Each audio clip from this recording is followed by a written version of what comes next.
Take two. Welcome to What People Miss. Today I am celebrating my 4-year divorce anniversary, and I'm excited to share Take this two. with Welcome you. to What People Miss. Today I am celebrating my 4-year divorce anniversary, and I'm excited to share Take this two. Welcome with you. to What People Miss. Today I am celebrating my I'm 4-year having divorce some anniversary, interesting and I'm excited to share Take this two. technical Welcome to What difficulties People today, so Miss. I'm not really sure if I'm going to be Today able to do I this am live. celebrating I may have to my record and then 4-year having divorce some anniversary, interesting and I'm excited to share Take this two. technical Welcome to What difficulties People today, so Miss. I'm not really sure if I'm going to be Today able to do I this.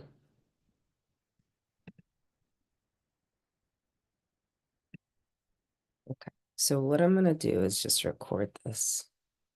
It's exhausting.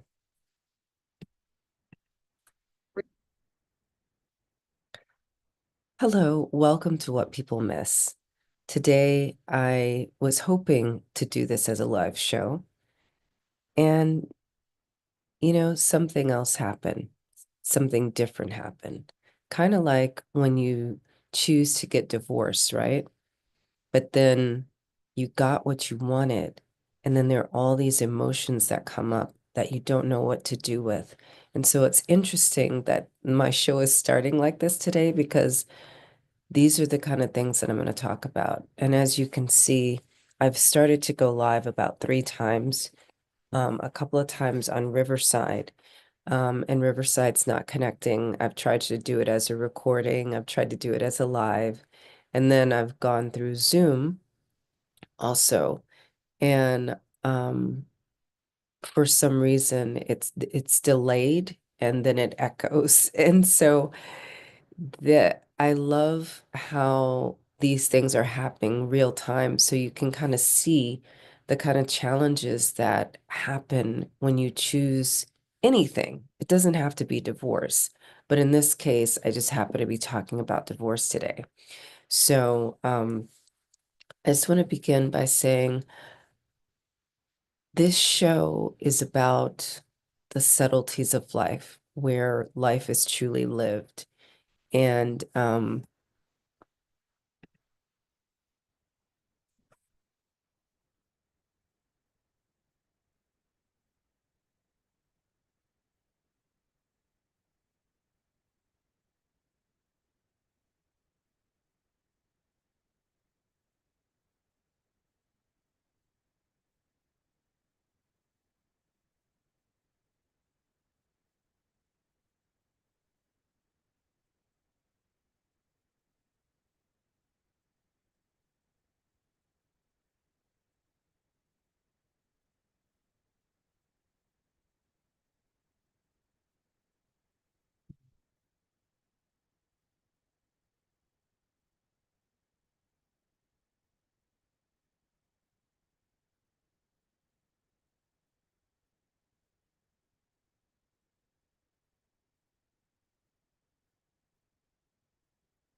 Good morning and welcome to What People Miss.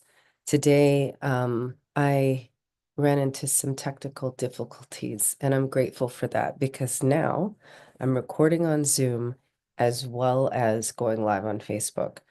And for those of you who don't know, the reason why I'm wearing a sash and a crown is because I am Miss Corporate America, West Virginia.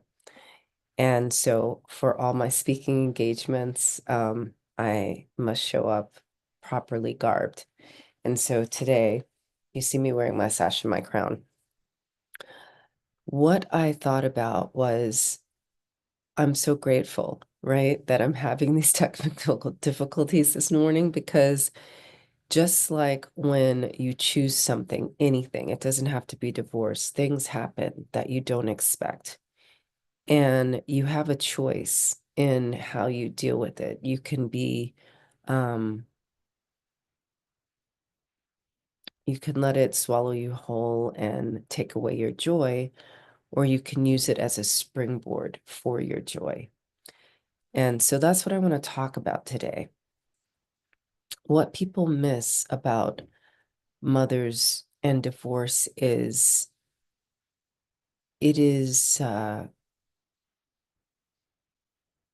first of all, I'm going to simply say it's difficult. It's difficult to come to the choice of filing for divorce. It's difficult to come to the realization that the life that you intended to build um, is going sideways, right? And if it's not you who chose it, right? Let's say your husband files for divorce, right? It's similar and different. And in either case, I've talked to women on both spectrums, right? Um, there are so many things that you don't expect. Um, I'm going to say for the legal system is very much, I believe, set up um, not to favor women when it comes to divorce. I think particularly when you're the one that files. Um, and I've also heard stories of women who were not the ones who filed, and the system went against her as well. So today on What People Miss, I want to talk to you about the inner world, right?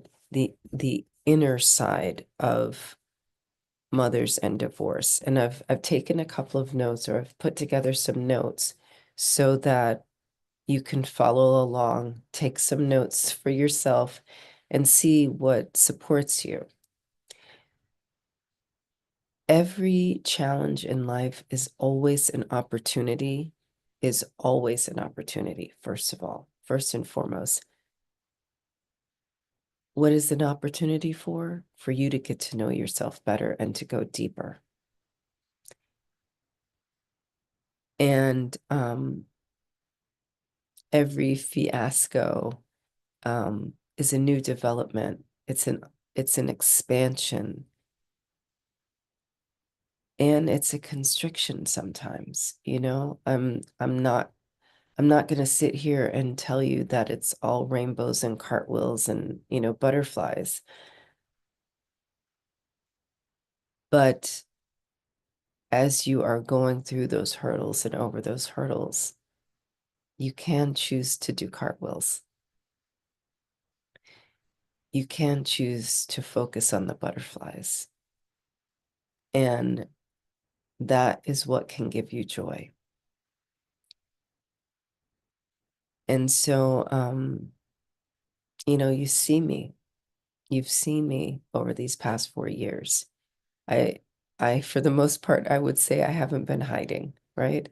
I've been transforming in front of your eyes. And so you've seen me, change the way I dress. You've seen me change the way I talk.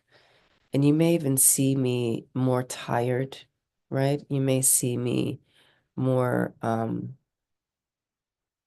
solemn sometimes. You may see me more joyful sometimes. Um, And that's because I'm actually going deeper. I'm processing my life. I'm processing my experiences. And I don't think it's something that we should hide. Yes, I have children and, but we have very open discussions, and they tell me they don't want to be on screen with me. They don't want me to post pictures of them, which I protect their privacy and we have agreements around that. So the things that I'm sharing are philosophies that I've come to for myself in this process. And so let's talk about choosing the cartwheels when you have hurdles, right? What does that look like? How can you cartwheel over a hurdle? Well, you put your hands up and then you thrust your body to one side and then it goes over.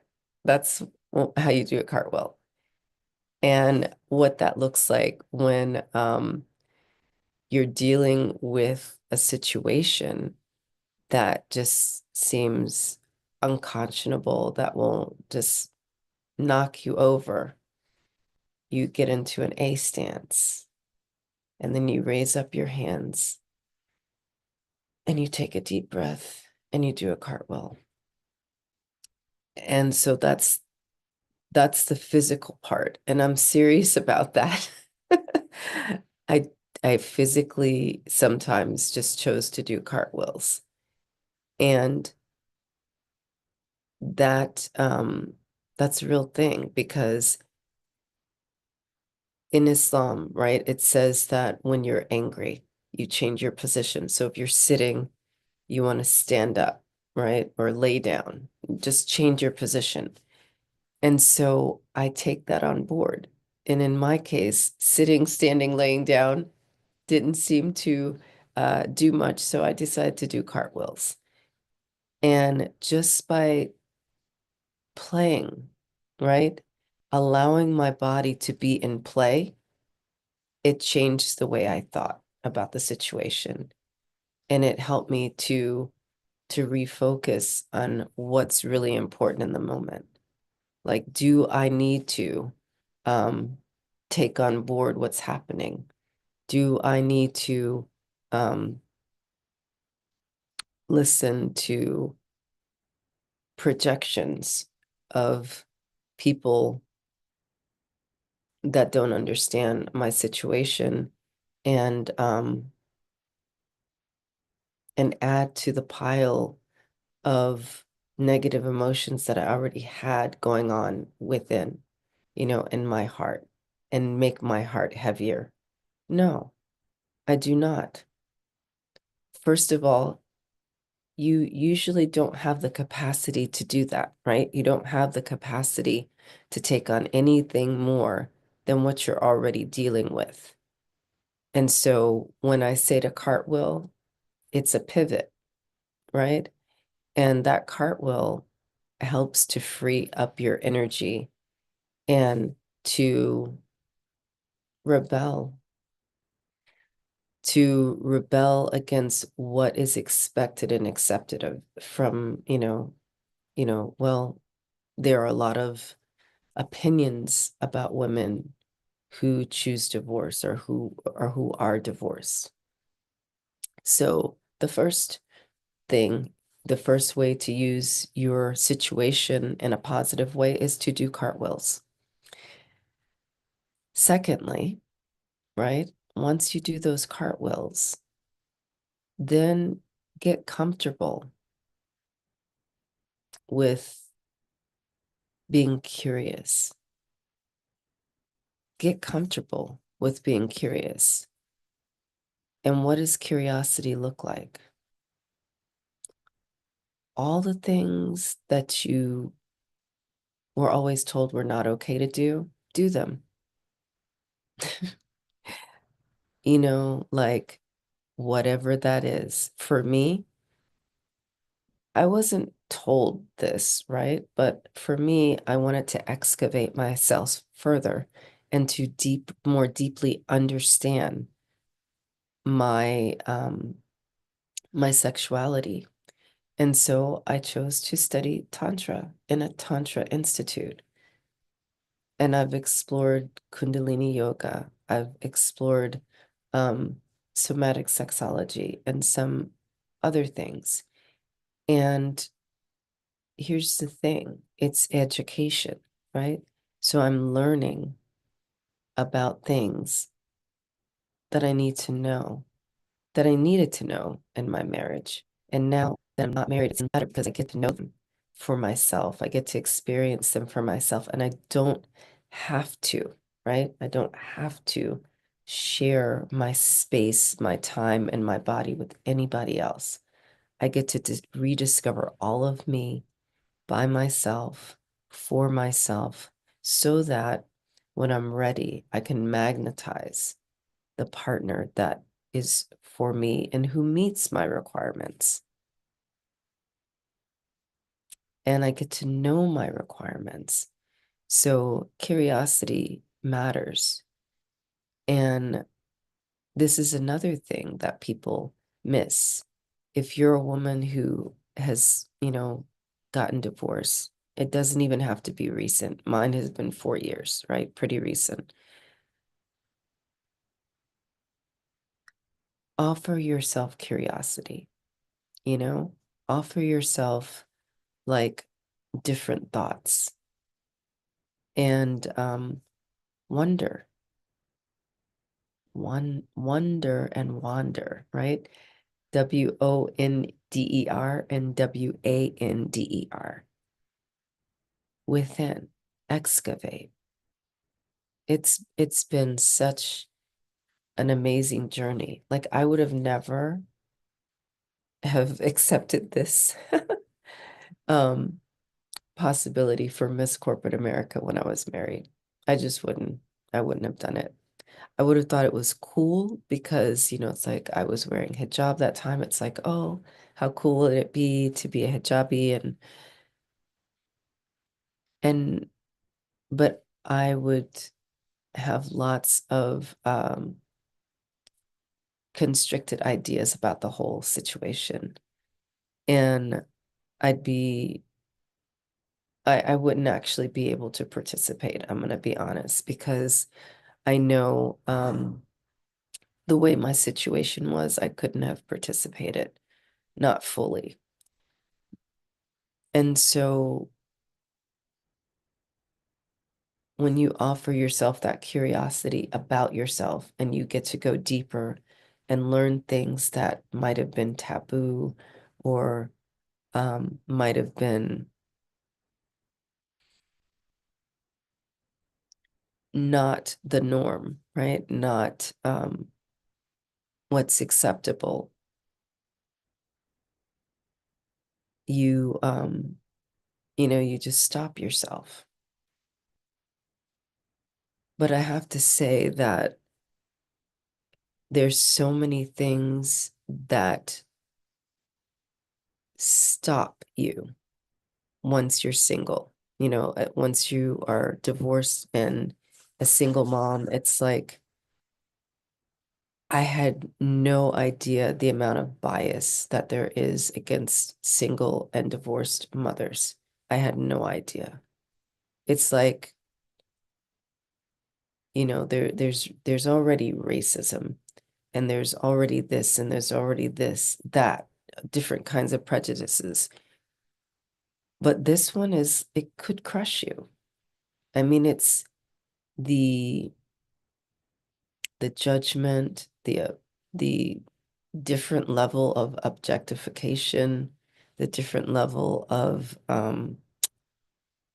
opinions. It can be crushing at times, and and that adds to the pile of emotions that you have. And so it's really taken a lot to see those opportunities to create them into springboards. It just so happens that I'm a person who looks for the springboards and everything, right? For 20 years, I look for the springboards in my situation. And it wasn't easy to find them. And I found them and springboarded myself out of that marriage. And now that I'm out of the marriage, I get to springboard myself out of or into more of what I desire and more of what I'm looking for. And so it's it's difficult in a new way. And it's a kind of difficulty that you don't expect. It's a kind of difficulty that you're just it knocks you back sometimes, but it doesn't have to. And that's why, my divorce was final on May 5th, 2021. And by December 1st of 2022, I proclaimed myself the ultimate joy goddess because it was like that. You know what I mean? Like, was that like a year and 7 months of just barra, barra, barra, barra, brrr, brrr, brrr, more shit, just coming at me. And whether it was the legal process or, I mean, the divorce was final and it wasn't because there were more things that wanted to be worked out. Um, and And then there's the working out of the co-parenting situation, right? How do you co-parent? And this is my third point. How do you co-parent with your ex? I know like they have the plan, the parenting plan and everything and the time allocation that you sort out, but then there's the personality of the person that you were married to and you couldn't get along and you couldn't parent when you were married. And now you got to co-parent when you're not married. And it gets richer if the person that you were married to is like your abuser, right? Like, what if you were in an abusive relationship? What if it was domestic violence or just emotional abuse, right? Which is more insidious, I think, than physical abuse because the emotional abuse is usually financial, right? And sometimes it's verbal and sometimes it's manipulation and, psychological. And so the games that are played continue to be played, but just on a different level, right? Just think about it because now they don't they cannot see everything you're doing. However, when you have children together, and if they're in the habit of manipulating your children, then there's a different form of manipulation. And now the child, right? Um, because even if it's an abusive situation, they still want the kids to have access to both parents, which is it's unconscionable. Like, why would you want the children to go back and forth between parents when one of the parents was an abuser? I don't understand that. I don't. And why don't they acknowledge the abuse of the other parent? Like, I don't get it. And are, um, if they do acknowledge it, then how do you deal with that? Like, how much, um, you see with emotional abuse, someone can actually present themselves one way, and there's only a limited amount of time that they observe and give supervised visits, right? But then, of course, when someone's being watched, they're not going to screw up. They're going to screw up when they're not being watched. And they will be nice for as long as they need to be nice until they don't need to be nice anymore, you know? So it's I'm laughing because it's ridiculous. I'm not laughing because it's funny. Um, but the third thing is when we talk about co-parenting with your ex-spouse in divorce, it is it takes just some depth of understanding yourself and what your requirements are. This is why, in my case, it was so important that I had gone to Tantra school and somatic sexology school to actually regulate my nervous system and not go into trauma response. And also, it has helped me to create standards and boundaries and understand my requirements, right? And also to teach these things to my children so that when they're not with me, if they choose, right? Because under a certain age they cannot choose. And one the parent who doesn't let the other parent have visitation gets in trouble, right? So you I got to empower my children so that they understood how to create their standards, how to create their requirements, and how to set their boundaries and how to speak up for themselves. So these are these are things that are not taught, right? Because with those standards, boundaries, and requirements comes a certain way of being, comes a certain fortitude that may not be normal. And it has to be um, I guess the word I'm looking for is it's something that has to be practiced. And so I've gotten to practice it. I've gotten to help my children practice it. And so these are the springboards, I would say, of mothers in divorce. And that if I were to create a fourth point, this is why it's so very important to take the time and not reinforce the story that caused the divorce and created the divorce, but to uncover, right? And like recover yourself from that, basically. You want to re-regulate your nervous system and change the muscle memory.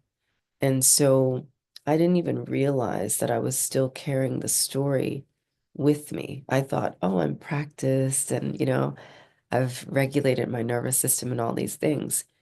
And the truth is, you don't you don't know until you do. And I had this feeling within myself deeply that I needed to act out releasing the story. And so I finally got to do that last, or was it last weekend? It was about a week ago. I spoke about achieving joy drive, right? Which is where is the stride that I'm in now. And um, and I spoke about it by going back to the moment when I realized that my marriage was over and that this person was, I could not be with this person anymore, right? And I came on stage pregnant. And that was the beginning of the end of my marriage, actually. But by going on stage in that moment and sharing what was happening, and then literally taking off the clothes and releasing myself of that way of being, and then choosing differently, right? During that pregnancy, I started doing belly dancing, and you've heard parts of this story before because I talked about it in a different context, right? Because I wasn't ready to tell it this way. And the belly dancing was actually, yes, because I had a lot of hip pain during that pregnancy and a lot of back pain. And I now know that that's because when you don't feel financially supported and emotionally supported, that is the chakra that is affected, your root chakra. And also, in my case, my sacral chakra. And so belly dancing is actually a healing movement, a healing modality on many levels. It helped support me in that time, and it did something else emotionally within me. And I realize now, um, that was the beginning of my somatic healing. And so from that day forward, I started to dance. I had stopped dancing, right? And I started to dance a little bit every day. And I added that to my self-nurturing practices. I already had self-nurturing practices, but I added that. And and so now that I have actually learned somatic movement and as a way to free yourself and to recreate your muscle memory, I use it. I have been using it, right? To actually be intentionally recreating my way of being. And so that is my final invitation for any mothers who are divorced and are still dealing with a lot of an emotional baggage and a lot of, um, I'm going to say default settings, right? Because there's some ways of being that some patterns of behavior that we're in. And we don't lose those just because some papers are signed. We continue to have those ways of being. And so if you just can't let it go, if you just can't move on, reach out to me. Let's talk about it. Okay. And I'm going to actually use my platform for women who have been in emotionally abusive marriages to help them to move on. So I thank you for being here with me live for what people missed today. And I'm just going to recap what I talked about. So today I talked about mothers and divorce, first and foremost, celebrating my divorcery, my 4-year divorcery. Number one, you know, you can cartwheel over your hurdles. Number two, you can be curious about what's going on with yourself. Number three, you can create standards and boundaries and understand your requirements of how you need to be treated and who's allowed in your space. And number four, you can heal, right? You can um, you can heal by using somatic movement to reset your nervous system and change your muscle memory. And if you need support with any of those things, especially doing cartwheels and somatic healing, I'm here to support you in that because I am a somatic healer and I'm also a coach, an intimacy coach, and you'll see me use the hashtag intimacy intelligence. And that's what this is, getting intimately acquainted with your heart and your soul so that you can use your body's intelligence to move on. So let's connect, let's talk. And my hope for you is that you be free. So share this with another heart, share this with another soul, and don't spend another day missing life where it's truly lived in the subtleties. Choose joy and always pleasure.